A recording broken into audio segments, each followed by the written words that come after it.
ఎడారిలో సెలయేర్లు జూలై 27వ తేదీ. నన్ను శోధించుడి. మలాకీ గ్రంథము 3వ అధ్యాయము 10వ వచనం. అక్కడ దేవుడేమంటున్నాడు?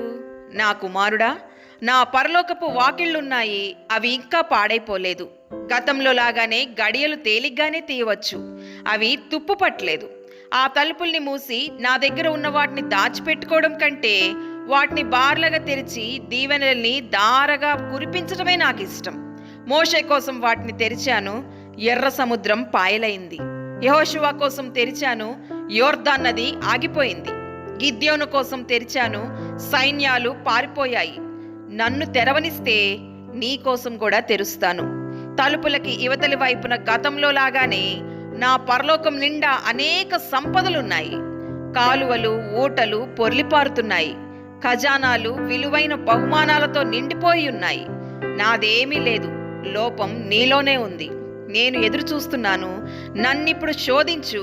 నీ వైపు నుండి నియమాలన్నిటినీ అనుసరించు. నీ దశమ భాగాలను తీసుకురా. నాకు నా పని చేయడానికి అవకాశం ఇయ్యి. మలాకీ గ్రంథం 3వ అధ్యాయం 10వ వచనం నుండి మా అమ్మగారు చదివి వినిపించే వాక్యాన్ని నేనెప్పుడూ మర్చిపోలేను. 10వ భాగమంతయు తీసుకొని రండితో మొదలై పట్టజాలనంతా విస్తారముగా కుమ్మరించెదను తో వాక్యం ముగిస్తుంది.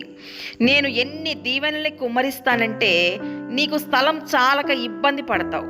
మా అమ్మగారి సూత్రం ఇది: దేవుడు అడిగినవన్నీ ఇచ్చేయి, ఆయన వాగ్దానాలన్నిటినీ తీసుకో.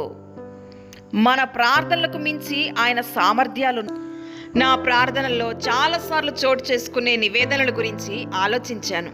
నేను దేనికోసం అడిగాను? ఒక గ్లాసుడు నీళ్ల కోసం అడిగాను. సముద్రం అంతా ఆయన దగ్గర మిగిలిపోయింది.